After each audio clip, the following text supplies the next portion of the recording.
गीता के तीसरे अध्याय का पाठ। ओम श्री परमात्मने नमः। गीता का तीसरा अध्याय शुरू। इस पर अर्जुन ने प्रश्न किया कि हे जनार्दन, यदि कर्मों की अपेक्षा ज्ञान आपके श्रेष्ठ मान्य हैं, तो फिर हे केशव, मुझे भयंकर कर्म में क्यों लगाते हैं तथा आप मिले हुए से वचन से मेरी बुद्धि को मोहित सी करते हैं। इसलिए उस एक बात को निश्चय करके कहिए कि जिससे मैं कल्याण को प्राप्त हूँ। इस प्रकार अर्जुन के पूछने पर भगवान श्री कृष्ण महाराज बोले, हे निष्पाप अर्जुन, इस लोक में दो प्रकार की निष्ठा मेरे द्वारा पहले कही गई है, ज्ञानियों की ज्ञान योग से और योगियों की निष्काम कर्म योग से। परंतु किसी भी मार्ग के अनुसार कर्मों को स्वरूप से त्यागने की आवश्यकता नहीं है, क्योंकि मनुष्य ना तो कर्मों के ना करने से निष्कर्मता को प्राप्त होता है और ना कर्मों को त्यागने मात्र से भगवत साक्षात रूप सिद्धि को प्राप्त होता है, तथा स्वर्था कर्मों का स्वरूप त्याग हो भी नहीं सकता, क्योंकि कोई भी पुरुष किसी काल में क्षण मात्र भी बिना कर्म किए नहीं रहता है। निस्संदेह सभी पुरुष प्रकृति से उत्पन्न हुए गुणों द्वारा परवश हुए कर्म करते हैं। इसलिए जो मूढ़ बुद्धि पुरुष कर्मेंद्रियों को हठ से रोककर इंद्रियों के भोगों को मन से चिंतन करता रहता है, वह मिथ्याचारी अर्थात दंभी कहा जाता है। और हे अर्जुन, जो पुरुष मन से इंद्रियों को वश में करके अनासक्त हुआ कर्मेंद्रियों से कर्म योग का आचरण करता है, वह श्रेष्ठ है। इसलिए तू शास्त्र विधि से नित्य किए हुए सब धर्म रूप कर्म को कर, क्योंकि कर्म ना करने की अपेक्षा कर्म करना श्रेष्ठ है, तथा कर्म ना करने से तेरा शरीर निर्वाह भी नहीं सिद्ध होगा। हे अर्जुन, बंधन के भय से भी कर्मों का त्याग करना योग्य नहीं है, क्योंकि यज्ञ अर्थात विष्णु के निमित्त किए हुए कर्म के सिवा अन्य कर्म में लगा हुआ यह मनुष्य कर्मों द्वारा बंधता है। इसलिए हे अर्जुन, आसक्ति से रहित हुआ उस परमेश्वर के निमित्त कर्म का भली प्रकार आचरण कर। कर्म न करने से तू पाप को भी प्राप्त होगा, क्योंकि प्रजापति ब्रह्मा ने कल्प के आदि में यज्ञ सहित प्रजा को रचकर कहा कि इस यज्ञ द्वारा तुम लोग वृद्धि को प्राप्त हो, और यह यज्ञ तुम लोगों को इच्छित कामनाओं के देने वाला होवे, तथा तुम लोग इस यज्ञ द्वारा देवताओं की उन्नति करो और वे देवता लोग तुम लोगों की उन्नति करें। इस प्रकार आपस में कर्तव्य समझकर उन्नति करते हुए परम कल्याण को प्राप्त होवोगे, तथा यज्ञ द्वारा बढ़ाए हुए देवता लोग तुम्हारे लिए बिना मांगे ही प्रिय भोगों को देंगे। उनके द्वारा दिए हुए भोगों को जो पुरुष इनके लिए बिना दिए ही भोगता है, वह निश्चय चोर है। कारण कि यज्ञ से शेष बचे हुए अन्न को खाने वाले श्रेष्ठ पुरुष सब पापों से छूटते हैं, और जो पापी लोग अपने शरीर पोषण के लिए ही पकाते हैं, वे तो पाप को ही खाते हैं, क्योंकि संपूर्ण प्राणी अन्न से उत्पन्न होते हैं और अन्न की उत्पत्ति वृष्टि से होती है, तथा वृष्टि यज्ञ से होती है, और वह यज्ञ कर्मों से उत्पन्न होने वाला है। तथा उस कर्म को तू वेद से उत्पन्न हुआ जान, और वेद अविनाशी परमात्मा से उत्पन्न हुआ है। इससे सर्वव्यापी परम अक्षर परमात्मा सदा ही यज्ञ में प्रतिष्ठित है।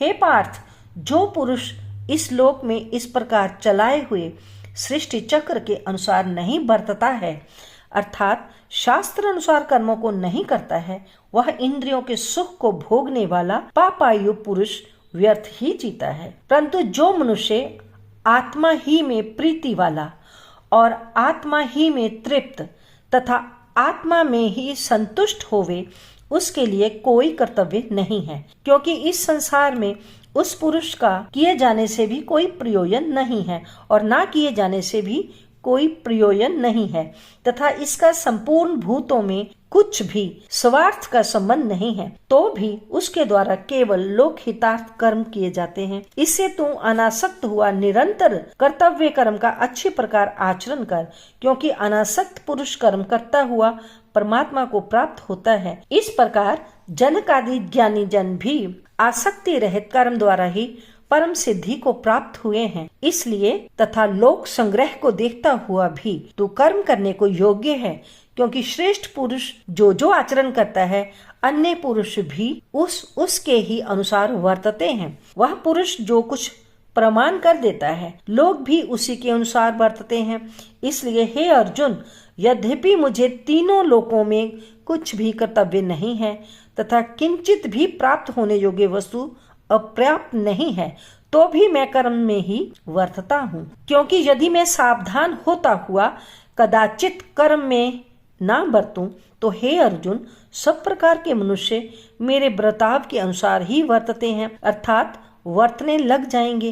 तथा यदि मैं कर्म ना करूं तो ये सब लोग भ्रष्ट हो जाएंगे और मैं वर्ण संकर का करने वाला हूँ तथा इस सारी प्रजा का हनन करूं, अर्थात मारने वाला बनूं। इसलिए हे भारत, कर्म में आसक्त हुए अज्ञानी जन जैसे कर्म करते हैं, वैसे ही अनासक्त हुआ विद्वान भी लोक शिक्षा को चाहता हुआ कर्म करे। ज्ञानी पुरुष को चाहिए कि कर्मों में आसक्ति वाले अज्ञानियों की बुद्धि में भ्रम अर्थात कर्मों में अश्रद्धा उत्पन्न न करे, किंतु स्वयं परमात्मा के स्वरूप में स्थित हुआ और सब कर्मों को अच्छी प्रकार करता हुआ उनसे भी वैसा ही कराए।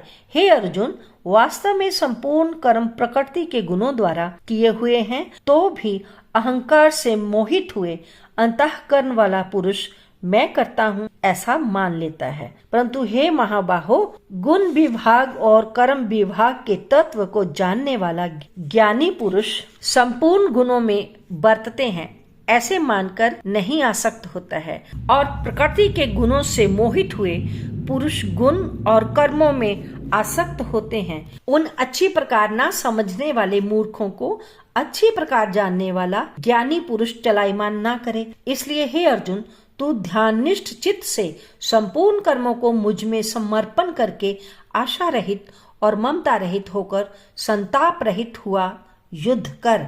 हे अर्जुन, जो कोई भी मनुष्य और जो दोष दृष्टि वाले मूर्ख लोग इस मेरे मत के अनुसार नहीं बरतते हैं, उन संपूर्ण ज्ञानों में मोहित चित्त वालों को तू कल्याण से भ्रष्ट हुए ही जान।